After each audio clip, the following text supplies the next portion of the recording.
반드시 속히 일어날 일들. 계시록 14장. 그리고 나서 요한은 자기 앞에 계신 주를 보았는데 그 어린 양은 시온산에 서 있었습니다. 또 그와 함께 14만 4천이 서 있는데 그들의 이마에는 어린 양의 이름과 하나님의 이름이 쓰여 있습니다. 그들은 구원받은 자들임을 알 수 있습니다. 그리고 요한은 하늘에서 나는 소리를 듣게 되는데 그 소리는 세차게 움직이는 물들의 소리와 같았고 울리는 듯한 큰 우레소리와도 같았습니다. 요한이 들은 그 소리는 검은고를 타는 자들이 검은고를 타는 소리 같은데 검은고가 등장하는 것을 보니 많은 사람들이 찬양하는 소리였습니다. 그들이 보좌 앞과 네 생물과 장로들 앞에서 새 노래를 부르고 있는데 이것은 세상으로부터 구원을 받은 14만 4천만이 부를 수 있는 구원의 노래였습니다. 이들은 음녀의 미혹에 빠지지 아니하고 그와 더불어 자기를 더럽히지 아니한 자들로서 순결함을 간직하고 있는 사람들입니다. 그들은 어린 양께 철저히 복종하는 충성된 자들로서 사람들 가운데에서 속량함을 받아 하나님과 어린 양께 첫 열매들로 드려졌습니다.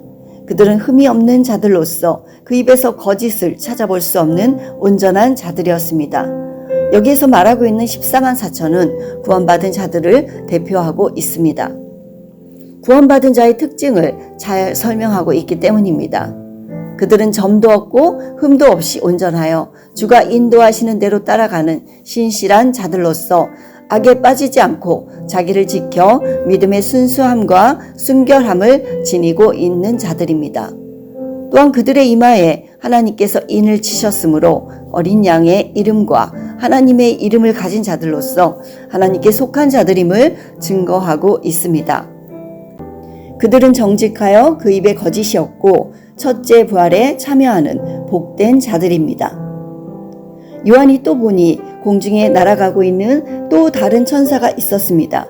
그 천사는 세상에 있는 모든 사람들에게 전할 영원한 복음을 가지고 있었습니다. 그가 큰 음성으로 말하였습니다. 하나님을 두려워하라. 그에게 영광을 돌리라. 왜냐하면 이제 심판의 시간이 이르렀기 때문이다. 하늘과 땅과 바다와 물들의 근원, 천지간의 모든 것을 창조하신 하나님께 경배하라. 하나님의 심판은 참되고 의로움으로 반드시 이루어져야 하고 또한 반드시 이루어질 것입니다. 그러므로 그날에 하나님께서 홀로 영광을 받으실 것입니다. 이어서 둘째 천사가 그 뒤를 따라 말합니다. 무너졌도다. 큰 성 바벨론이 무너졌도다. 모든 나라의 진노의 포도주를 마시게 한 자여 너의 음행으로 모든 나라를 미치게 한 자 바벨론은 최후를 맞이하였구나. 음녀 곧 바벨론은 반드시 패망할 것입니다. 세상에 악이 차게 되면 하나님께서 진노의 대접을 부으실 것이기 때문입니다. 또 다른 셋째 천사가 그 뒤를 따라 큰 음성으로 외칩니다. 누구든지 짐승과 그의 우상에게 경배하는 자, 이마에 또는 손에 짐승의 표를 받는 자, 그들은 하나님의 진노의 포도주를 마시게 되리라. 하나님의 진노가 가득 담긴 잔이로다. 그들은 어린 양과 거룩한 천사들 앞에서 불과 유황, 즉 불못에서 고난을 받으리라 하며 짐승의 표에 대하여 경고하고 있습니다. 만약에 짐승의 표를 받는다면 반드시 불못의 심판을 피할 수 없게 됩니다.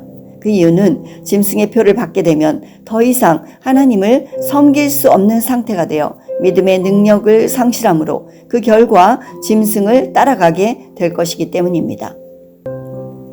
그들이 받게 되는 고난의 연기가 영원히 올라갈 것입니다. 그들에겐 밤낮 쉼이 없는 영원한 벌이 기다리고 있습니다. 그것은 불순종의 결과입니다.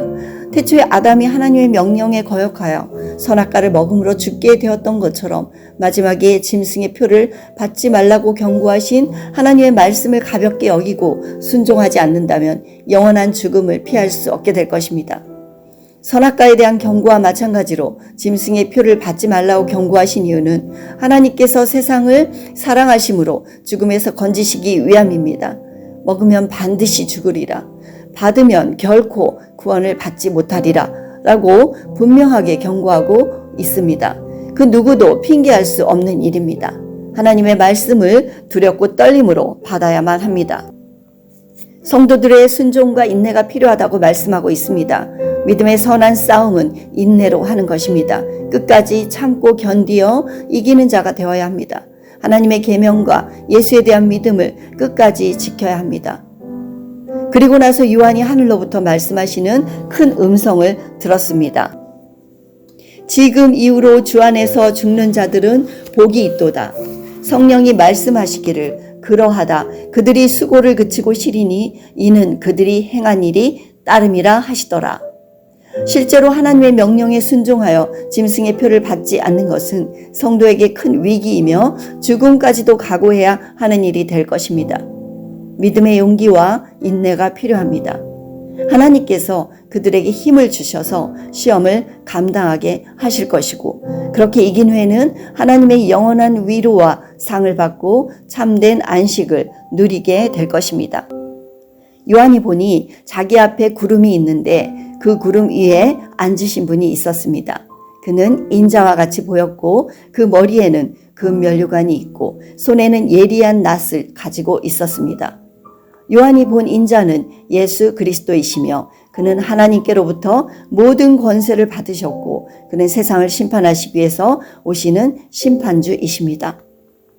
그리고 나서 또 다른 천사가 성전으로부터 나오는데 인자를 향하여 큰 음성으로 외쳐 말합니다. 당신의 낫을 휘둘러 거두소서. 땅의 곡식이 다 익어 거둘 때가 이르렀음이니이다. 하니 구름 위에 앉으시니가 낫을 땅에 휘두르니 땅의 곡식이 거두어집니다. 이제 심판의 때가 되니 땅에 익은 곡식들은 거두어지게 됩니다. 곡식은 알곡을 의미하고 구원받은 자를 의미합니다. 먼저 구원받은 자들에 대한 추수가 일어날 것입니다. 또 다른 천사가 하늘에 있는 성전에서 나옵니다. 그 천사도 예리한 낫을 가지고 있습니다. 심판을 수행할 천사임을 알 수 있습니다. 또 불을 다스린 천사가 제단으로부터 나오는데 예리한 낫을 가진 천사를 향하여 큰 소리로 불러 말합니다. 땅에 포도가 익었으므로 포도송이를 거두어야 한다. 너희 예리한 낫을 휘둘러라. 그 천사는 낫을 휘둘러 땅에 포도를 거두어 하나님의 진노의 큰 포도주 틀에 던집니다. 악으로 가득 찬 세상을 심판할 때가 이른 것입니다. 이 세상은 하나님의 심판을 피할 수 없습니다. 그러나 심판 후에 예수 그리스도께서 만물을 새롭게 하실 것입니다. 심판을 받게 되는 자들이 성 밖에서 포도주 틀에 밟히니 그 피가 마을 굴레까지 닿았고 1600 스타디온에 퍼졌습니다. 1스타디온은 약 192m쯤 됩니다.